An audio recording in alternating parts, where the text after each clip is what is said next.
नमस्कार दोस्तों, मैं दिग्विजय सिंह आप सबका बहुत स्वागत करता हूं दिग्विजय इकोनॉमिका में। कैसे हैं आप लोग? कैसे चल रही है आपकी जीत की तैयारी? दोस्तों, आज की वीडियो में मैं बात करने वाला हूं हैरेड-डोमर ग्रोथ मॉडल की। ये मॉडल बहुत ही ज़्यादा इंपॉर्टेंट है। हर एग्जाम में, कॉम्पिटेटिव एग्जाम हो, एकेडमिक में हो, हमेशा पूछा जाता है। आज की वीडियो में मैं बात करूंगा कि हैरेड-डोमर ग्रोथ मॉडल बेसिकली है क्या, इसका एवोल्यूशन क्यों हुआ, हैरेड और डोमर क्या अलग अलग ग्रोथ मॉडल्स हैं, इसकी बेसिक एजम्पशंस क्या है, हैरेड का एक्चुअल ग्रोथ रेट क्या है, वारंटेड रेट ऑफ ग्रोथ क्या है, नेचुरल ग्रोथ रेट क्या है। मुझे लगता है कि ये वीडियो काफी बड़ा हो जाएगा, इसलिए मैं प्रयास करूंगा कि इसके दो पार्ट बनाऊं। पहले पार्ट में मैं आज आपको एक्चुअल ग्रोथ रेट और वारंटेड रेट ऑफ ग्रोथ तक रखूंगा और सेकेंड वाली वीडियो में मैं नेचुरल ग्रोथ रेट की बात करूंगा। तो दोस्तों, दिग्विजय इकोनॉमिका को देखिए, बहुत अच्छे से वीडियो को समझिए, नोट्स बनाइए और दिग्विजय इकोनॉमिका को सब्सक्राइब करिए ताकि इकोनॉमिक रिलेटेड सबसे ऑथेंटिक वीडियो आपको मिल सके। इकोनॉमिक्स का मतलब दिग्विजय इकोनॉमिका। दोस्तों, आइए हम लोग शुरू करते हैं हैरेड-डोमर ग्रोथ मॉडल। हैरेड-डोमर के पहले जो भी आप देखेंगे ग्रोथ थ्योरी है, बेसिकली उसमें क्लासिकल और किन्स की ग्रोथ थ्योरी आती है।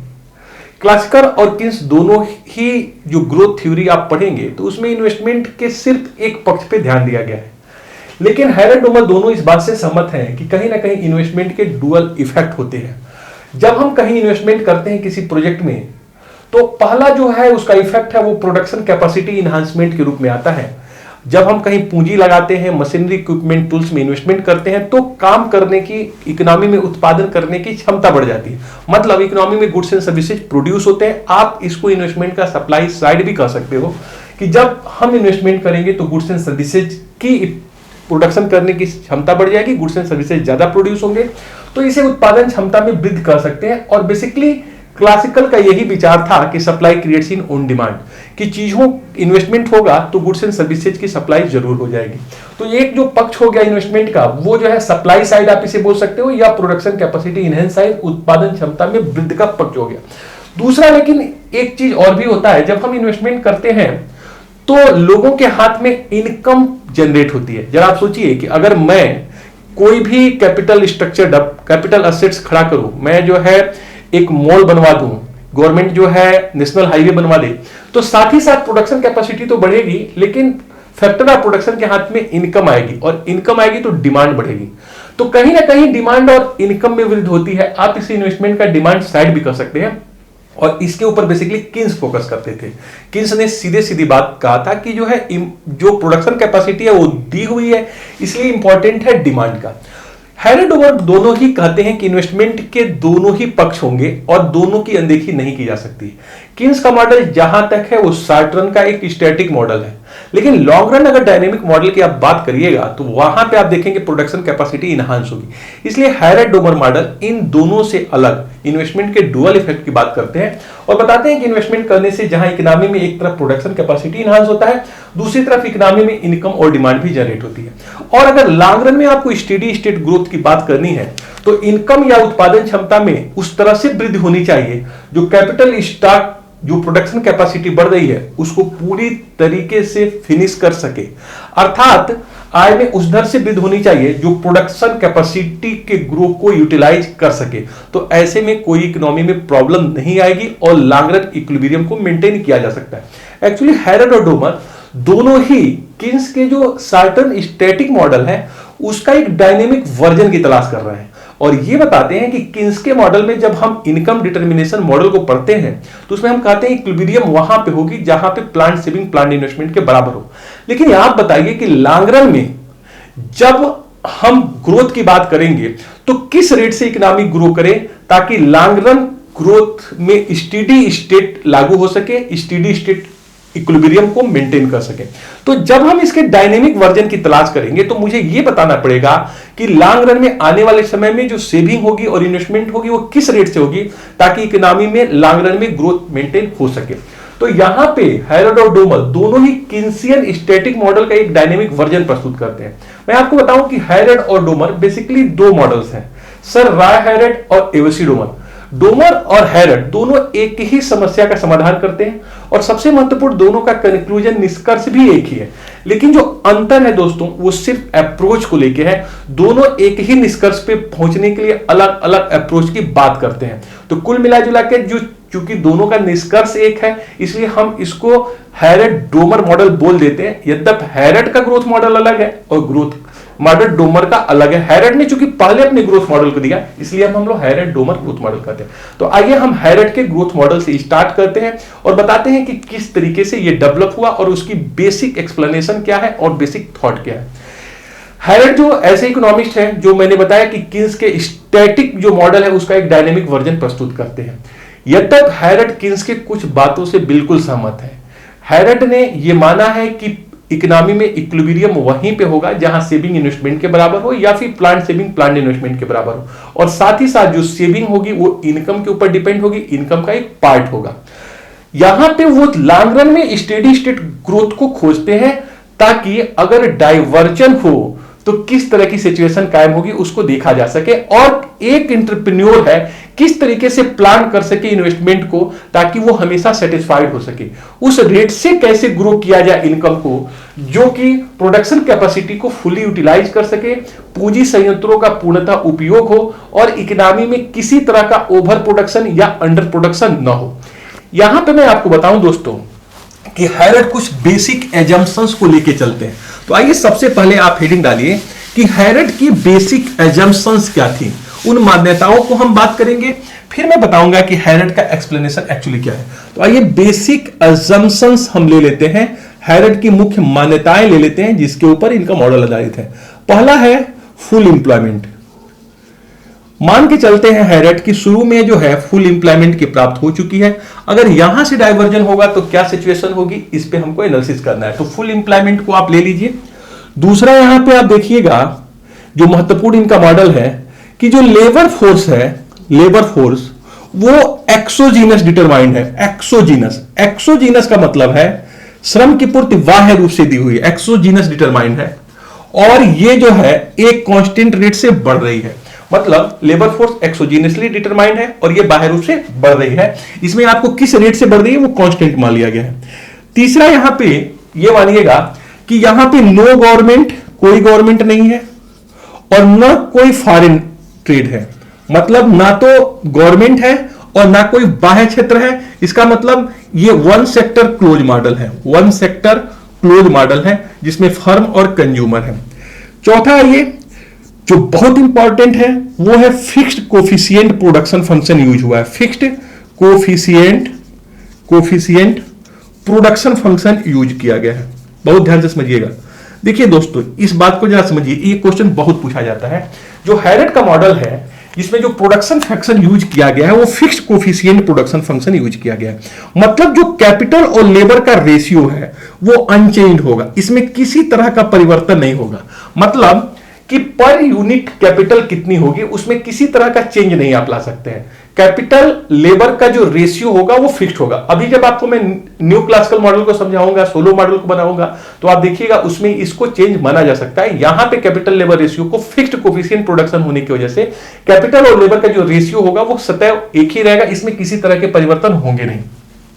पांचवा जो कैपिटल आउटपुट रेशियो है, कैपिटल आउटपुट रेशियो है, आउटपुट रेशियो है जो कि C है, ये कांस्टेंट रहेगा, इसमें किसी तरह का परिवर्तन नहीं होगा।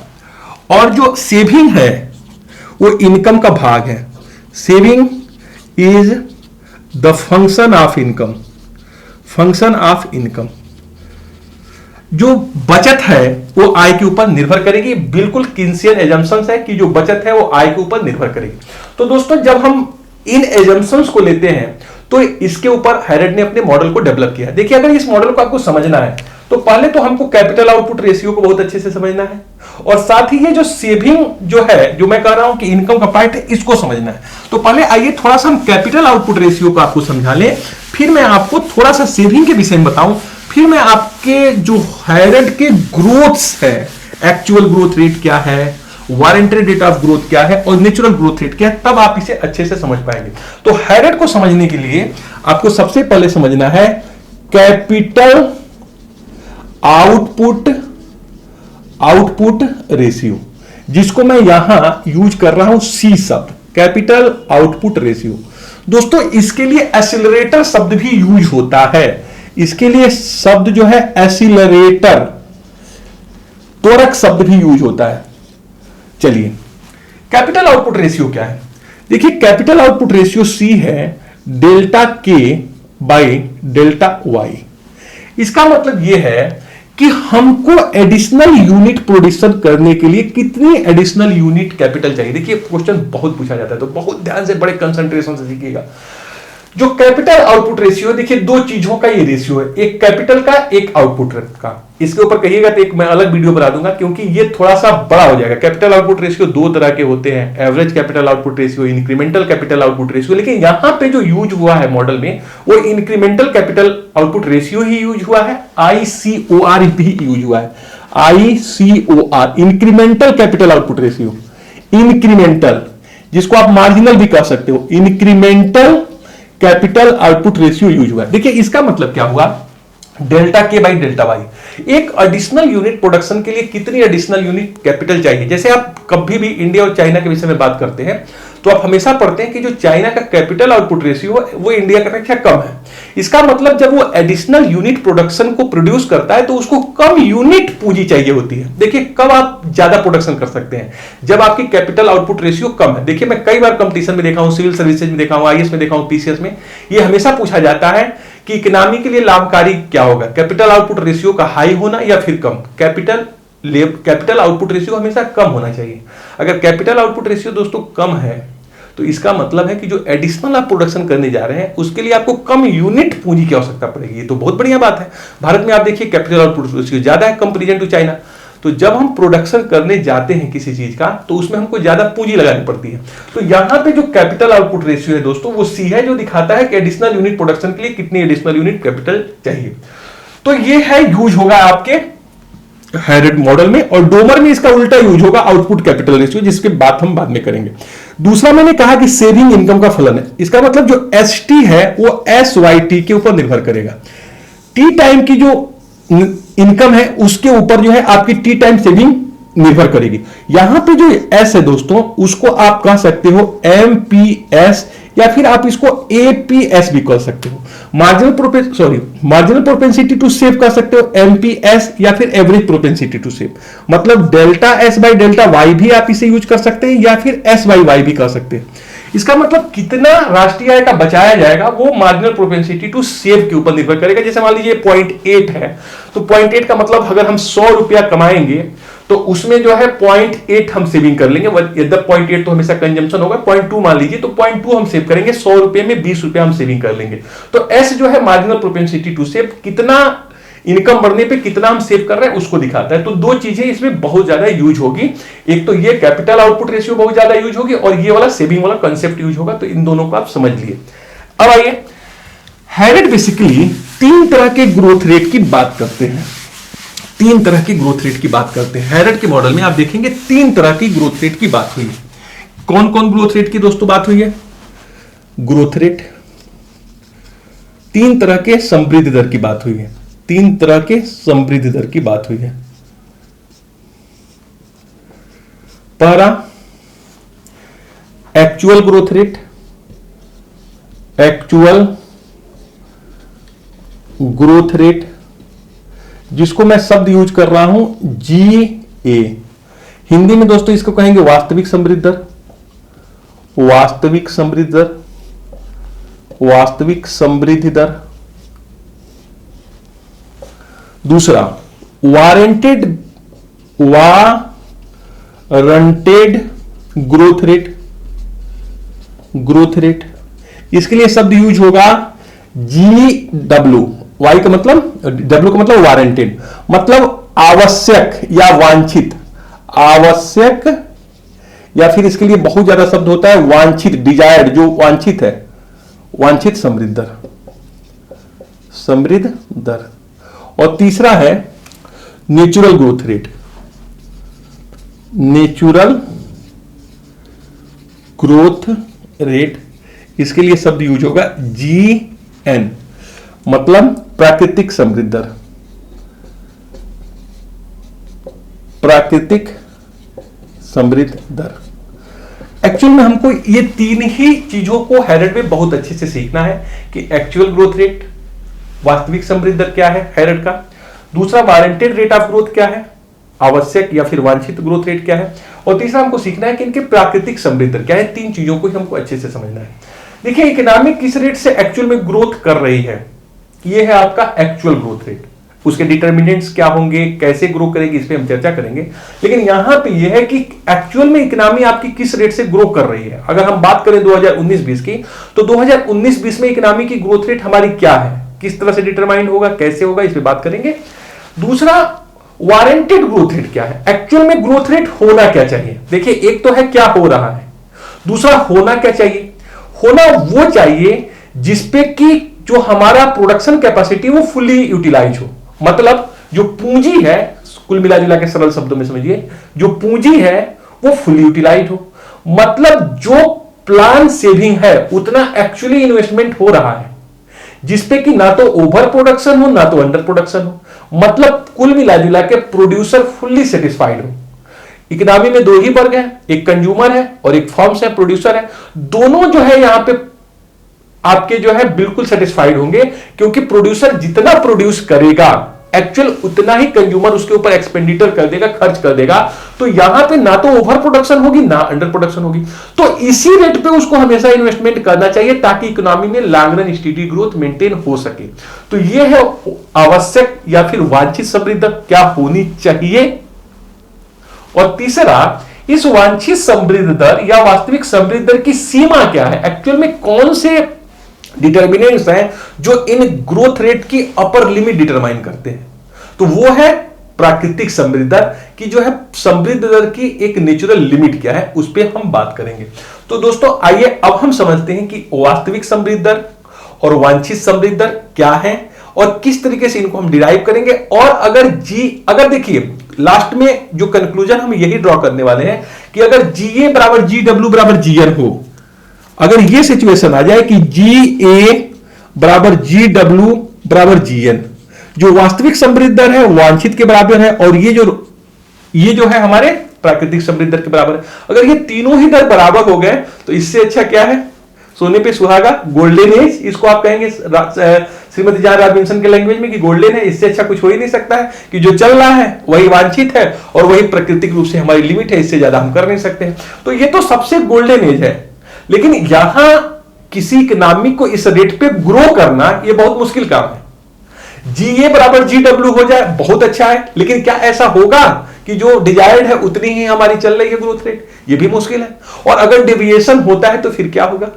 किन्स के मॉडल में जो स्टैटिक मॉडल है और शॉर्ट रन का मॉडल है, अगर वहां पे सेविंग इन्वेस्टमेंट में इक्वलिटी नहीं होती है तो मल्टीप्लायर के माध्यम से वो सेल्फ करेक्ट कर लेता है। लेकिन क्या यहां पे सेल्फ करेक्टिंग प्रोसीजर है। हैरेट के मॉडल को क्यों हम अनस्टेबल मॉडल कहते हैं, ये तमाम ऐसे प्रश्न हैं जो कंपटीशन में बहुत पूछे जाते हैं। तो बड़े ध्यान से आप समझिए, हम इन पे चर्चा करेंगे। एक्चुअल ग्रोथ रेट क्या है, वारंटेड रेट क्या है और नेचुरल ग्रोथ रेट क्या है, और ये तीनों एक बराबर होंगे तो क्या होगा और नहीं होंगे तो क्या होगा, इन सब पे हम करेंगे चर्चा। तो आइए बड़े ध्यान से, बड़े मनन पूर्वक चीजों को सुनिए, आत्मसात करिए और नोट्स जरूर बनाइएगा अपना साथ ही साथ मेरे, तब जो है पूरा का पूरा आप मेरा यूटिलाइजेशन करेंगे। तो आइए अब हेडिंग डाल लीजिए दोस्तों, actual growth rate. Actual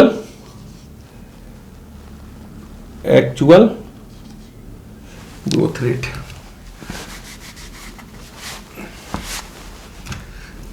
actual growth rate मतलब वास्तविक समृद्धि दर GA, ये हमको निकालना है कि क्या होगा एक्चुअल ग्रोथ रेट। देखिए एक्चुअल ग्रोथ रेट जैसा मैंने बताया कि इकोनॉमी इस रेट से ग्रो कर रही है। यहां पे आपने देखा कि किन्स के बेसिकली दो बातों से हैरेट बिल्कुल सहमत है। पहला कि सेविंग जो है वो इनकम का पार्ट होगा, और दूसरा इक्विलिब्रियम वहां डिटरमाइन होगा जहां प्लान सेविंग प्लान इन्वेस्टमेंट के बराबर होगा। पहला चीज क्या जो है मानते हैं हैरेट किन्स से कि जो बचत है ST वो basically function of YT, T time की जो सेविंग है वो टी टाइम के इनकम के ऊपर निर्भर करेगी। जो यस है मैं बता चुका आपको कि मार्जिनल प्रोपेंसिटी टू सेव कहिए या फिर एवरेज प्रोपेंसिटी टू सेव कहिए। और दूसरा जो है इक्विलिब्रियम वहां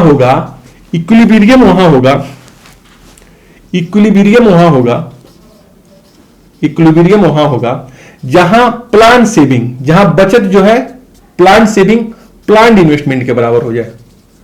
प्लान्ड इन्वेस्टमेंट के बराबर हो जाए। ये है सेविंग, प्लान सेविंग, ये प्लान जो है इन्वेस्टमेंट के बराबर हो जाए, ये जो है इनका जो है बचत जो है निवेश के बराबर हो जाए, तो यहां पे इक्विलिब्रियम आएगी। तो इस इक्विलिब्रियम को आइए हम लोग सेटिस्फाइड करते हैं कि कब इकोनॉमी में इक्विलिब्रियम आएगा, कब हम प्लान सेविंग और प्लान इन्वेस्टमेंट बराबर करेंगे। तो आइए यहां पे इस इक्वेशन पे हम आते हैं, इकोनॉमी को हम लाते हैं इक्विलिब्रियम में। तो इकोनॉमी में इक्विलिब्रियम दोस्तों कब आएगी, जब हमारी सेविंग जो है इन्वेस्टमेंट के बराबर आ जाएगी। तो अब आप जान ही गए हैं कि सेविंग अगर हमको निकालना है तो S T equal to S Y T, ये इक्वेशन नंबर हमको मिल गया, जो ये बताता है कि जो प्लान सेविंग होगी वो हमारी टी टाइम के इनकम के एस भाग होगी। अगर ये 0.2 है तो 100 रुपए में हम 20 रुपए बचा लेंगे। तो ये तो मिल गया हमको इक्वेशन एस वाला। अब आई कैसे निकालेंगे, इन्वेस्टमेंट कैसे निकालेंगे। इन्वेस्टमेंट को निकालने के लिए जो हैरड है वो एक्सेलरेटर प्रिंसिपल को लेते हैं, जिसे जेएम क्लार्क ने डेवलप किया था। देखिए एक्सेलरेटर प्रिंसिपल क्या बताता है, और यहीं से कैपिटल आउटपुट रेशियो का प्रवेश होगा मॉडल में, कि K T is equal to C Y T. C जो है दोस्तों यहां पे इंक्रीमेंटल कैपिटल आउटपुट रेशियो है, मैं आपको बता चुका हूं, डेल्टा के बाई डेल्टा वाई है। इसका मतलब यह है कि अगर आपको वाई टी इनकम को प्रोड्यूस करना है तो कितनी पूंजी चाहिए। तो कैपिटल आउटपुट रेशियो ये बताता है कि एडिशनल यूनिट प्रोडक्शन के लिए कितनी कैपिटल चाहिए। तो जो टी टाइम कैपिटल होगी ये सी मल्टीप्लाई बाई वाई टी होगी। जैसे मान लीजिए अगर राष्ट्रीय आय मान लीजिए 5,000 करोड़ है, तो मैं पूछूं कि कितनी पूंजी चाहिए इस 5,000 करोड़ को प्रोड्यूस करने के लिए। तो जो कैपिटल आउटपुट रेशियो है जो बताता है कि एक इकाई उत्पादन करने के लिए कितनी इकाई पूंजी चाहिए, उससे अगर दोनों को मल्टीप्लाई कर दें तो केटी निकल आया कि पूंजी कितनी चाहिए। तो ये निकल आया K T equal to C Y T. अगर कोई पूछे कि पिछले टाइम में के टी -1 में कितनी चाहिए, तो देखिए कैपिटल आउटपुट रेशियो कांस्टेंट मान लिए हैं, तो ये बताएगा कि वाई टी -1 कितनी थी। देखिए दो चीजें आ रही हैं, यहां पे इसको ए लिखिए आप, यहां पे इसको बी लिखिए। एक बता रहा है कि जो इस साल की जो है राष्ट्रीय आय है उसको उत्पादित करने के लिए कितनी पूंजी चाहिए, पिछले साल की राष्ट्रीय आय को उत्पादित करने के लिए कितनी पूंजी चाहिए, तो के टी -1 चाहिए। अगर हम ए माइनस बी कर दें, इस इक्वेशन नंबर ए से बी को रिड्यूस करें, तो क्या होगा, यहां पे दोस्तों होगा के T minus K T -1, K T minus K T -1 equal to हो जाएगा आपका सी कॉमन ले लीजिए, सी कॉमन लीजिए, Y T minus Y T -1। बहुत ध्यान से समझिए, यहां पे मैंने क्या किया, इक्वेशन ए से इक्वेशन बी को यहां पे हमने जब हटाया है तो यहां पे आ गया के टी माइनस के, देखिए के T minus K T 1 equal to सी हमने कॉमन लिया, वाई टी -1। तो के टी -1 को डेल्टा के टी आप कर सकते हो, change in capital stock equal to C delta Y T आप कर सकते हो, या फिर जो है आप डेल्टा वाई टी का मतलब वाई टी -1 समझ ही रहे हो आप। तो दोस्तों यहां पे आप ये देखिए कि जो चेंज इन कैपिटल स्टॉक है, चेंज इन कैपिटल स्टॉक है, इसी को तो हम इन्वेस्टमेंट कहते हैं, इसी को तो निवेश कहते हैं, क्योंकि आप हमेशा पढ़े होंगे delta K equal to I, change in capital stock. Investment एक फ्लो कॉन्सेप्ट है, कैपिटल एक स्टॉक कॉन्सेप्ट है, तो जो परिवर्तन हुआ ड्यूरिंग पीरियड ऑफ टाइम उसी को हम इन्वेस्टमेंट कहें। तो डेल्टा के इक्वल टू क्या हो गया, आई, और यहां पे सी और डेल्टा वाई टी का मतलब सेम यहां पे आप समझते ही हैं, Y T minus Y T -1, इसका मतलब ये हो गया हमारा इन्वेस्टमेंट। तो यहां से सेविंग हमको मिल गया इस इक्वेशन नंबर 1 से, और इस इक्वेशन नंबर 2 से हमको मिल गया इन्वेस्टमेंट। समझ रहे हैं आप, क्योंकि हम इक्विलिब्रियम कब होगी, जब plan saving equal to plan investment. हमने यहां सेविंग निकाल दिया और तोरक के मॉडल से, एक्सेलरेटर मॉडल से हमने लगा दिया इन्वेस्टमेंट। तो अब इक्विलिब्रियम आइए डिटरमाइन करते हैं हम लोग। तो इक्विलिब्रियम कब होगी दोस्तों, जब plan saving equal to plan investment होगी। तो सेविंग तो यहां पे हमारा आ गया है एस वाई टी, और इन्वेस्टमेंट भी आ गया C multiply by Y T minus Y T -1। अब देखिए, अब ये हमारा आ गया Y T minus Y T -1 divided by Y T equal to S by C. अब देखिए इकोनॉमी में जो एक्चुअल ग्रोथ रेट है, जिसको आप कह सकते हैं डेल्टा वाई बटा वाई टी, ये जो एक्चुअल ग्रोथ रेट है जो हो रहा है वो actual growth rate S by C के बराबर है। और एस का मतलब आप जानते हैं क्या है, मार्जिनल प्रोपेंसिटी टू सेव, और सी का मतलब है कैपिटल आउटपुट रेशियो। कुल मिला जुला के जो इकोनॉमी में एक्चुअल ग्रोथ रेट है उसके डिटर्मिनेशन हम एस बाई सी से कर रहे हैं। एस सेविंग रेशियो है मार्जिनल प्रोपेंसिटी टू सेव है और कैपिटल आउटपुट रेशियो है। अब देखिए इस इक्वेशन के ऊपर कितने सवाल नेट में, जेआरएफ में, पीसीएस में, आईएएस में पूछे जा चुके हैं।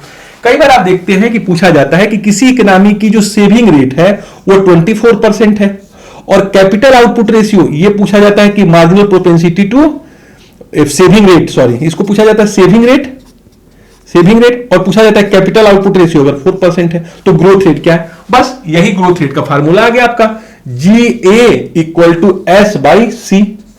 तो सीधा सीधा आप बताइए GA आपकी कितनी हो जाएगी, 24% और डिवाइडेड बाई 4%, 6% का ग्रोथ रेट हो जाएगा।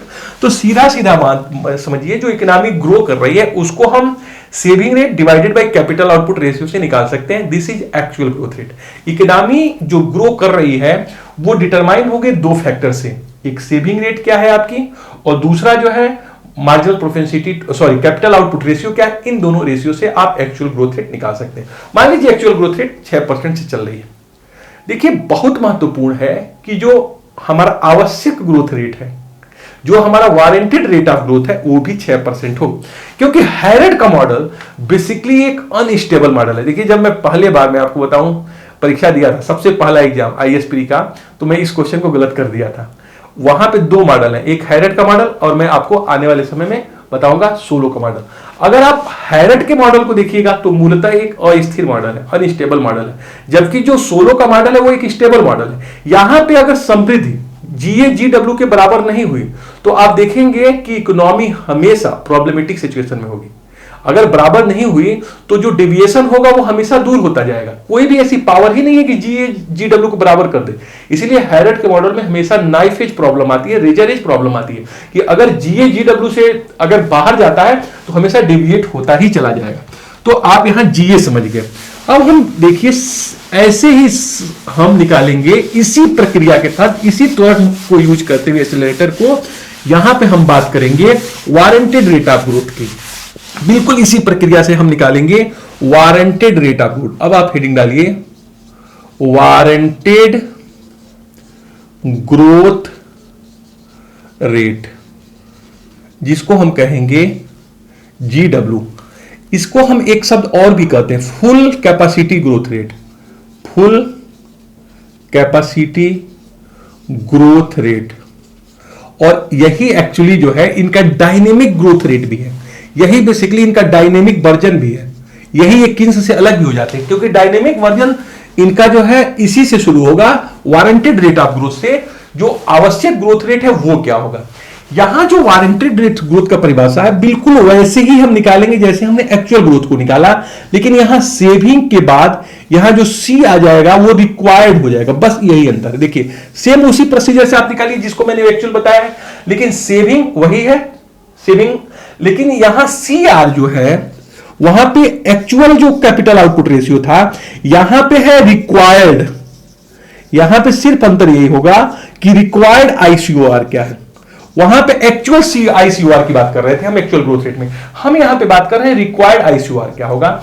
मतलब जो GW है वो भी S/CR, लेकिन यहां जो कैपिटल आउटपुट रेशियो है दोस्तों वो रिक्वायर्ड ICOR है, जो आवश्यक इंक्रीमेंटल कैपिटल आउटपुट रेशियो वो लिया गया है। बाकी हमने सेम उसी इक्वेशन से इसको भी डिराइव किया है जिससे हमने GA किया हुआ था। अब देखिए GW बहुत ही इंपॉर्टेंट है हैरेड के मॉडल में। GW बताता है कि इकोनॉमी को एक्चुअली इस रेट से ग्रो करना चाहिए, इनकम और प्रोडक्शन इस रेट से बढ़ना चाहिए ताकि जो पूंजी स्टॉक है वो फुल्ली यूटिलाइज हो सके। वारंटेड ग्रोथ रेट उस रेट को बताता है जिस रेट पे जो पूंजी है वो फुल्ली यूटिलाइज होती है। ऐसे में जो प्रोड्यूसर है वो फुल सेटिस्फाइड होता है, वो जितने चीजों का प्रोडक्शन करता है सब सोल्ड आउट होते हैं। ना तो ओवर प्रोडक्शन होता है दोस्तों, ना अंडर प्रोडक्शन होता है, हमेशा उस रेट से प्रोडक्शन होता है जो होनी चाहिए।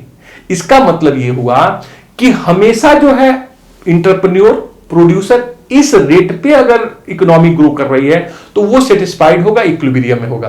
कंजम्पशन गुड्स के ऊपर उतना ही एक्सपेंडिचर हो रहा है जितना कि कंजम्पशन गुड्स प्रोड्यूस हो रहे हैं। कंजम्पशन गुड्स पे उतना ही एक्सपेंडिचर हो रहा है जितना कंजम्पशन गुड्स पे क्या हो रहा है, प्रोड्यूस हो रहे हैं। कुल मिला जुला के ये फुल कैपेसिटी ग्रोथ रेट है, ये इकोनॉमी की फुल कैपेसिटी ग्रोथ रेट को रिप्रेजेंट करता है। और ये डायनेमिक वर्जन है जिससे ये पता लगेगा कि एक्चुअली में जो प्लान सेविंग हुई है उसी के बराबर इन्वेस्टमेंट